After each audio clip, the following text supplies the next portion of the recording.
Le Hezbollah confirme la mort de son chef Hassan Nasrallah lors d'une frappe israélienne et promet de continuer la lutte.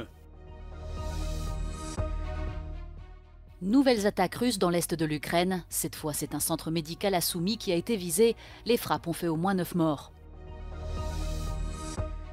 Déjà la veille, Josep Borrell, responsable de la politique étrangère de l'Union européenne, mettait en garde contre une guerre totale au Moyen-Orient.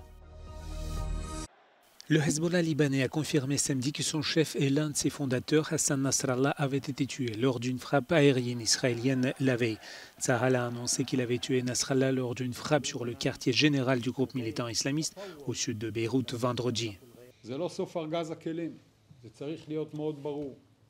יש עוד כלים קדימה ללכת, והמסר הוא מסר פשוט, מי שמאיים על אזרחי מדינת ישראל נדע להגיע בצפון, בדרום, גם במקומות יותר רחוקים.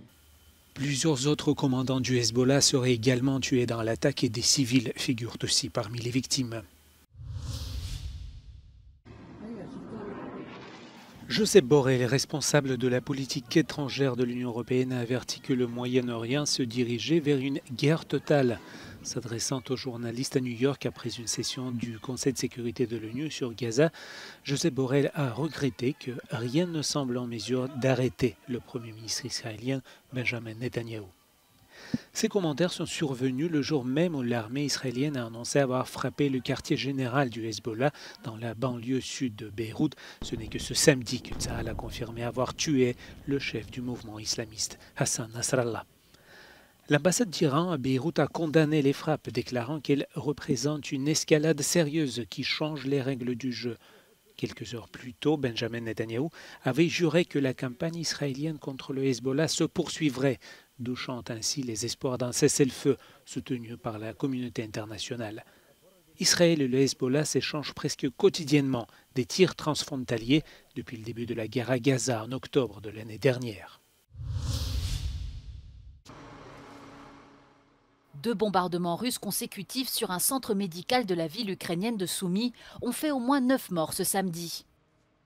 Selon le ministère ukrainien de l'Intérieur, la première frappe a fait une victime. Quelque temps plus tard, la Russie est revenue à la charge alors que les patients et le personnel étaient en train d'évacuer. En plus des 9 personnes tuées lors des 2 frappes, 12 personnes ont été grièvement blessées. Soumy se trouve à environ 32 km de la région russe de Koursk, où les troupes ukrainiennes sont déployées depuis des semaines pour tenter de détourner l'attention du Kremlin de la ligne de front dans l'est de l'Ukraine. Plusieurs centaines de kilomètres plus loin, le ministère russe de la Défense a déclaré que les défenses aériennes russes avaient abattu dans la nuit 4 drones ukrainiens au-dessus de la région de Belgorod et un au-dessus de Koursk, 2 zones frontalières avec l'Ukraine.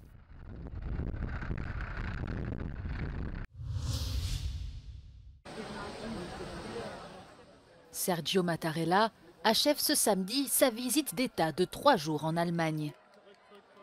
S'exprimant aux côtés de son homologue allemand Frank-Walter Steinmeier, le président italien a réitéré la nécessité d'une Union européenne plus forte et plus unie pour répondre aux défis internationaux actuels. Il a aussi mis en garde contre les dangers du populisme politique et s'est également exprimé sur le conflit en Ukraine, affirmant que la paix ne devait pas signifier soumission. Dimanche, les 2 présidents se rendront en Italie pour assister à une cérémonie marquant le 80e anniversaire de l'un des événements les plus violents commis contre des civils par les nazis, le massacre de Montesole. 770 habitants du village de Marzabotto, dans le nord du pays, ont été exécutés par la Waffen-SS entre le 29 septembre et le 5 octobre 1944. L'Angleterre sous les eaux alors que de nouvelles précipitations continuent de frapper plusieurs régions du Royaume-Uni. L'autoroute M5, principal axe routier du Gloucestershire, a été inondée, obligeant les automobilistes à passer la nuit dans leur voiture en attendant sa réouverture. Les fortes pluies ont principalement touché les Midlands et le sud du pays, où des alertes météo étaient en vigueur. Le trafic ferroviaire reste toujours très perturbé.